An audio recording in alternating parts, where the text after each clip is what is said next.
Gilligan's Island is an American sitcom created and produced by Sherwood Schwartz via United Artists Television. The show had an ensemble cast that featured Bob Denver, Alan Hale Jr., Jim Backus, Natalie Schafer, Russell Johnson, Tina Louise, and Dawn Wells. It aired for 3 seasons on the CBS network from September 26, 1964, to April 17, 1967. Originally sponsored by Philip Morris and Ampco and Procter & Gamble, the show followed the comic adventures of 7 castaways as they attempted to survive the island on which they had been shipwrecked. Most episodes revolve around the dissimilar castaways' conflicts and their unsuccessful attempts, for whose failure Gilligan was frequently responsible, to escape the plight. Gilligan's Island ran for a total of 98 episodes. The first season, consisting of 36 episodes, was filmed in black and white. These episodes were later colorized for syndication. The show's second and third seasons and the 3 television movie sequels were filmed in color. The show received solid ratings during its original run, then grew in popularity during decades of syndication, especially in the 1970s and 1980s when many markets ran the show in the late afternoon after school. Today, the title character of Gilligan is widely recognized as an American cultural icon. Premise: the 2-man crew of the charter boat SS Minnow and 5 passengers on their 3-hour tour from Honolulu run into a tropical storm and are shipwrecked on an uncharted island somewhere in the Pacific Ocean. Uncharted Island. The island was close enough to Hawaii to clearly pick up Hawaiian AM radio transmissions on a portable receiver. The location given in the series varies. In the first season episode X marks the spot, the radio warns that the Air Force will test launch an armed missile to strike a location near 140 degrees latitude, 10 degrees longitude. The skipper calculates this as their island's location, based on the starting point when the storm hit before they drifted for that 3 days, with the prevailing western current meaning the deadly missile will hit the island. Later in the first season, the episode Big Man on Little Stick has the professor giving the position as approximately 110 degrees longitude and 10 degrees latitude. In the third season episode The Pigeon, the island is placed about 300 miles southeast of Honolulu.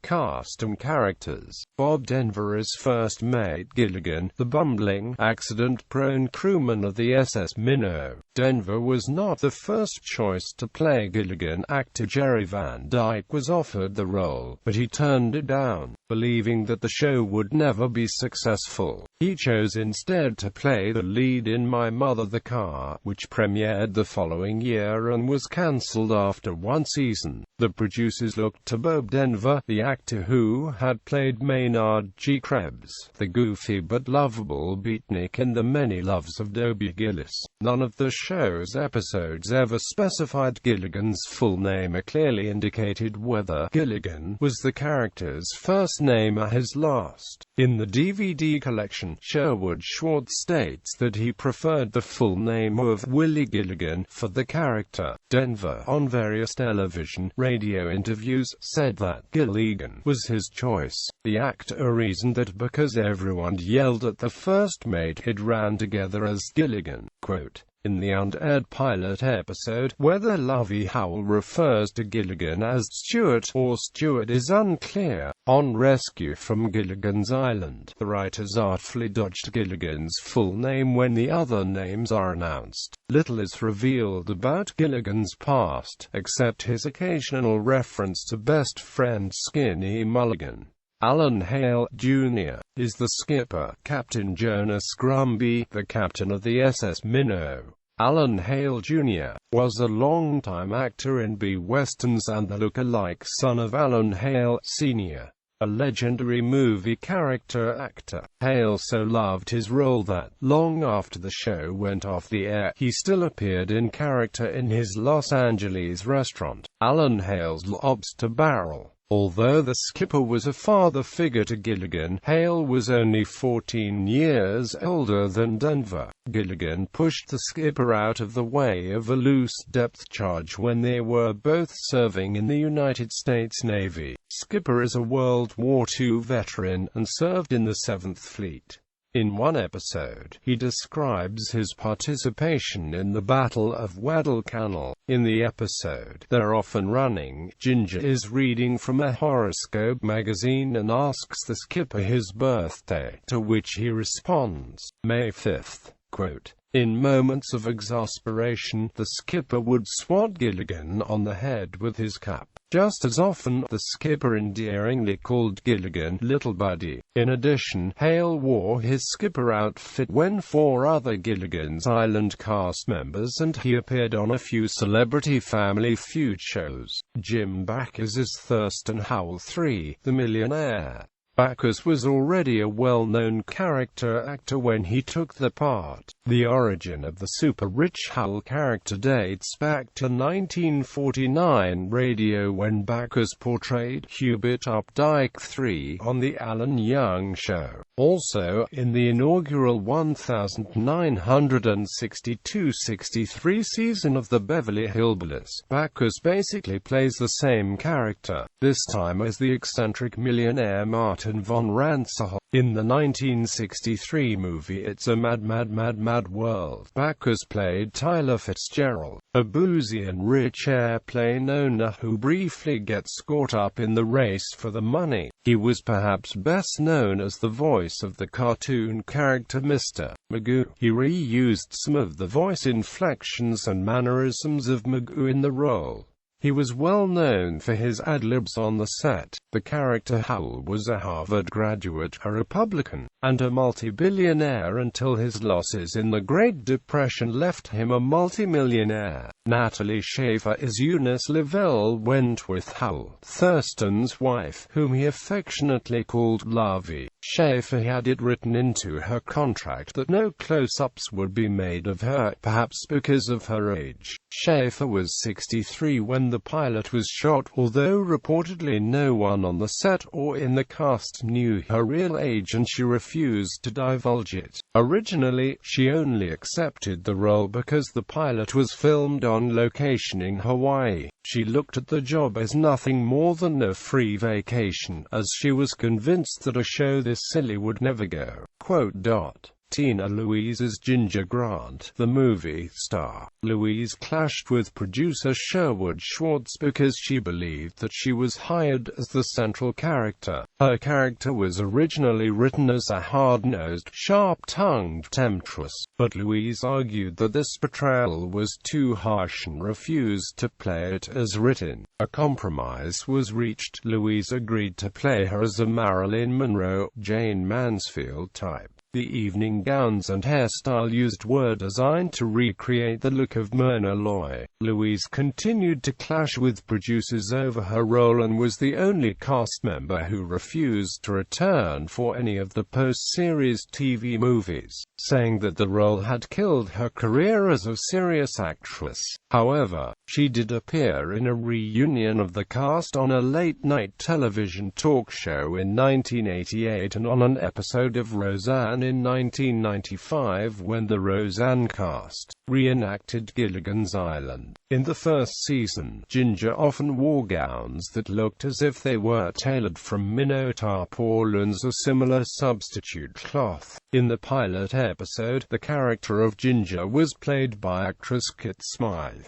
Russell Johnson is Professor Roy Hinckley, Ph.D. John Gabriel was originally cast, but the network thought he looked too young to have all the degrees attributed to the professor. Actually, the professor was in fact a high school science teacher, not a university professor. In the first episode, the radio announcer describes him as a research scientist and well-known scoutmaster. Johnson, who served as a bomber bombardier in the Pacific during World War II, stated that he had some difficulty remembering his more technically oriented lines. Johnson's role in the series was spoofed in a Bloom County comic strip for the Professor's technical expertise being unable to get the castaways off the island. This odd contradiction was played up in Weird Al Yankovic's parody song I'll Thing, when the Professor, who is brilliant enough to make a nuclear reactor from a couple of coconuts, cannot build a lousy raft. In his autobiography, Here on Gilligan's Isle, Russell Johnson admitted the Professor indeed for all his smarts could not build a boat, but despite popular beliefs stated in the aforementioned Bloom County strip of the Weird Al parody song, firmly added the Professor also did not build a nuclear reactor from coconuts nor a satellite dish from clamshells.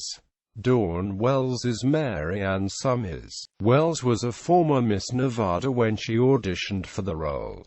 Her competition included Raquel Welch and Patricia Ann Priest. The pilot episode had a different character played by actress Nancy McCarthy. After it was shot, the network decided to recast the roles of the Professor and the two young women. Mary Ann became a simple farm girl from Winfield, Kansas. In 1993, Wells published Mary Ann's Gilligan's Island cookbook with co-writers Ken Beck and Jim Clark, including a foreword by Bob Denver. In February 2007, she starred as Lovey Howell in Gilligan's Island, the musical, a musical stage adaptation of the TV show. Charles Maxwell was the uncredited voice of the radio announcer. The castaways listened to his plot-advancing radio bulletins in many episodes, and always with perfect timing to hear the exact news they needed to know. Maxwell often paused between sentences, allowing the characters to react to his news and sometimes even responding to the comments. Episodes. Pilot episode. The pilot episode, titled Marooned, was filmed in November 1963. On November 22, the day of the John F. Kennedy assassination, the crew continued to work after hearing the shocking news. The pilot featured 7 characters, but only 4 of the characters and their associated actors were carried forward into the series: Gilligan, the skipper, and the 2 Howells. As it happens, only these 4 actors were featured in the opening credits used in the pilot, with the remaining 3 characters only mentioned in the opening theme song as the other tourists. Due to the 3 significant character and casting changes between the pilot episode and the first series episode, the pilot was not shown before the series first aired on the 26th of September 1964. The original pilot eventually aired on TBS on the 16th of October 1992. Over 29 years later, the 3 characters who did not carry forward from the pilot were 2 secretaries and a high school teacher. In the pilot, the scientifically inclined professor was instead a high school teacher played by John Gabriel. Ginger, the movie star, was still red-haired Ginger, but worked as a secretary, played by Kit Smile. Mary Ann, the Kansas farm girl, was instead Bunny, Ginger's co-worker, played as a cheerful, dumb blonde by Nancy McCarthy. The pilot's opening and ending songs were 2 similar calypso-style tracks written by John Williams and performed by Sherwood Schwartz himself, impersonating singer Sir Lancelot. The lyrics were quite different from those of the actual series. The short scenes during the opening theme song include Gilligan taking the Howells' luggage to the boat before cast-off and Gilligan attempting to give a cup of coffee to the skipper during the storm that would ultimately maroon the boat. After the opening theme song and opening credits end, the pilot proper begins with the 7 castaways waking up on the beach SS Minoa and continues with them performing various tasks,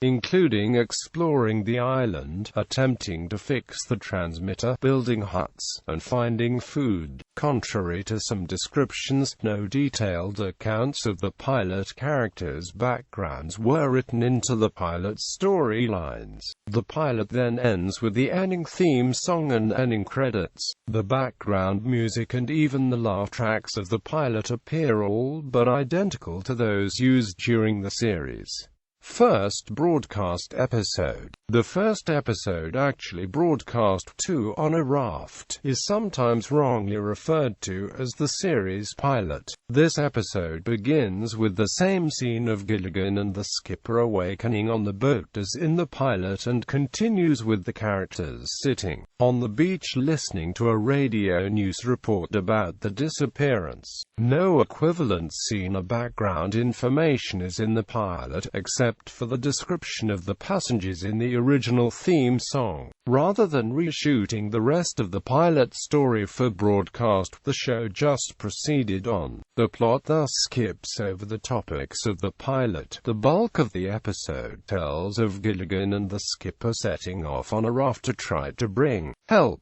but unknowingly landing back on the other side of the same island. The scene with the radio report is one of two scenes that reveal the names of the skipper and the professor. The names are used in a similar radio report early in the series. The name Jonas Grumby appears nowhere else in the series except for an episode in which the Maritime Board of Review blames the skipper for the loss of the ship. The name Roy Hinckley is used one other time when Mr. Howell introduces the professor as Roy Huntley and the professor corrects him, to which Mr. Howell replies, Brinkley, Brinkley. The plot for the pilot episode was eventually recycled into that season's Christmas episode, Birds Gotta Fly, Fish Gotta Talk, in which the story of the pilot episode, concerning the practical problems on landing, is related through a series of flashbacks.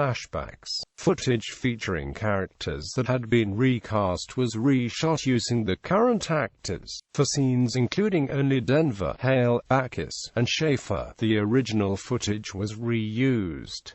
Last broadcast episode. The last episode of the show, Gilligan the Goddess, aired on April 17, 1967, and ended just like the rest, with the castaways still stranded on the island. It was not known at the time that it would be the series finale, as a fourth season was expected but then cancelled. In its last year, Gilligan's Island was the lead-in program for the CBS Monday night schedule. It was followed for the first 16 weeks by the sitcom Run, Buddy, Run. The time slot from 7:30 to 8:30 Eastern was filled in the 1967-68 season by Gunsmoke, moved from its traditional Saturday 10 p.m. time slot. Typical plots. The shipwrecked castaways want to leave the remote island, and various opportunities present themselves. They typically fail owing to some bumbling error committed by Gilligan. Sometimes this would result in Gilligan saving the others from some unforeseen flaw in the plan. Recurring elements center on one of 5 primary themes. The first deals with life on the island. A running gag is the castaways' ability to fashion a vast array of useful objects from bamboo and other local material. Some are simple everyday things, while others are stretches of the imagination. Russell Johnson noted in his autobiography that the production crew enjoyed the challenge of building these props. Some bamboo items include framed huts with thatched grass sides and roofs, along with bamboo closets strong enough to withstand hurricane-force winds and rain, the communal dining table and chairs, pipes for Gilligan's hot water, a stethoscope, and a pedal-powered car. Many scenes occur at the dining table, where the castaways enjoy a large number of dishes that Ginger and Mary Ann prepare while the radio provides news and entertainment. Gilligan and the skipper often catch fish, and the island has citrus trees to avoid scurvy and a good supply of fresh water to drink and to prepare refreshing tropical drinks. Naturally, despite their obvious skill and inventiveness, the castaways never quite manage to put together a functional raft out of bamboo. Although in the television movie Rescue from Gilligan's Island, they do end up tying the huts together and using that as a raft for escape. The second theme involves visitors to the uncharted island. One challenge to a viewer's suspension of disbelief is the frequency with which the castaways are visited by people who do nothing to assist them. Some have hidden motives for not assisting the castaways. Others are simply unable to help, incompetent, or foiled in their efforts to help the castaways by Gilligan's bumbling. Bob Denver, Jim Backus, and Tina Louise each had feature episodes in which lookalikes come to the island. The island itself is also home to an unusual assortment of animal life, some native, some visiting. The third recurring theme is the use of dream sequences in which one of the castaways dreams he or she is some character related to that week's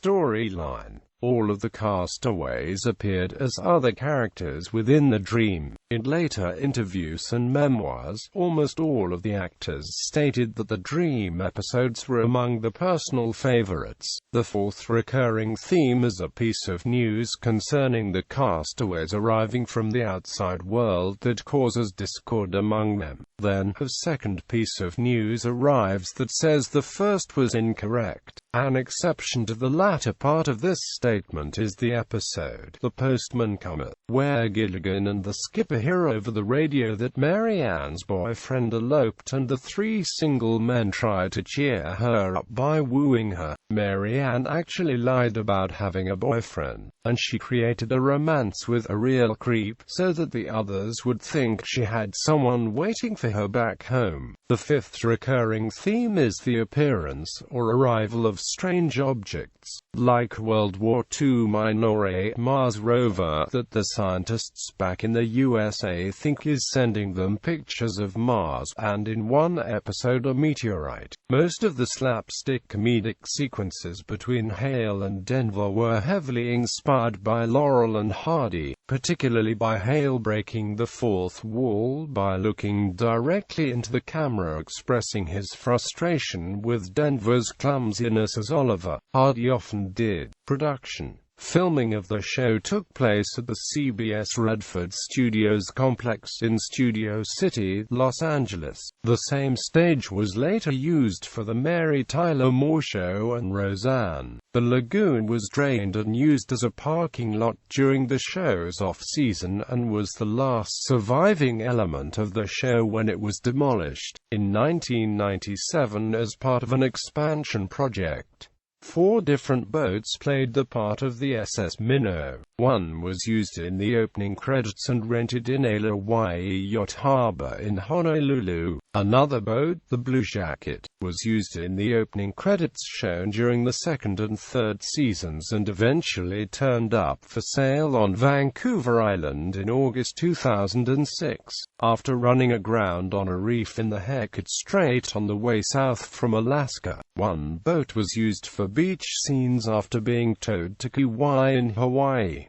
The fourth Minnow was built on the CBS Studios set in the second season. The Minnow was named in reference to Newton Minow, chairman of the US FCC, who was most famous for describing television as a vast wasteland. The final day of filming of the scenes of the pilot episode was Friday, November 22, 1963, the day of the assassination of President John F. Kennedy. The cast and crew found out about the assassination late that morning, Hawaii time. Between the filming of scenes, they crowded around a radio, listening to news bulletins. A reminder of the tragedy appears in the opening sequence of the show's first season, when the theme song is played. As the Minnow is leaving the harbor and heading out to sea, an American flag flying at half-staff can be seen briefly in the background. The United States Coast Guard occasionally received telegrams from concerned citizens, who apparently did not realize it was a scripted show, pleading for them to rescue the people on the deserted island.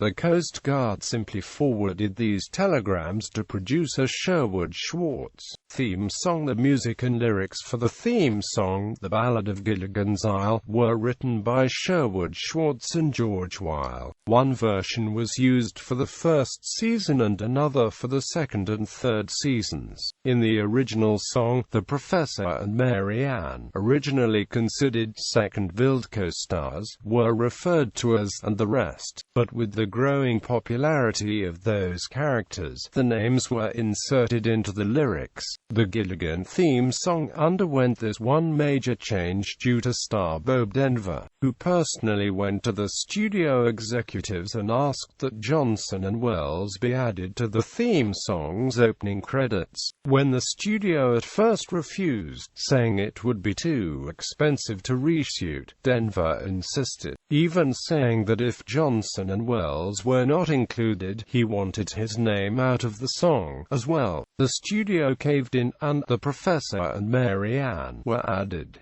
The first season version was recorded by the folk group The Wellingtons. The second season version, which incorporated more of a sea shanty sound, was uncredited, but according to Russell Johnson in his book Here on Gilligan's Isle, it was performed by a group called The Eligibles. The show's original pilot episode featured a calypso theme song by future film composer John Williams, and different lyrics. The original length of the voyage was a 6-hour ride, not a 3-hour tour. John Williams also started out as the composer of the incidental music for the show, but was replaced by Gerald Fried for the remaining seasons. The band Little Roger and the Goosebumps recorded Stairway to Gilligan's Island, a parody of Led Zeppelin's Stairway to Heaven, substituting the words to the Gilligan's Island theme song. Weird Al Yankovic recorded a song called Isle Thing, a parody of Tone Locke's Wild Thing, about a rapper whose girlfriend introduces him to the show. Yankovic also used one verse from the closing theme lyrics in Amish Paradise, a parody of Coolio's Gangsta's Paradise.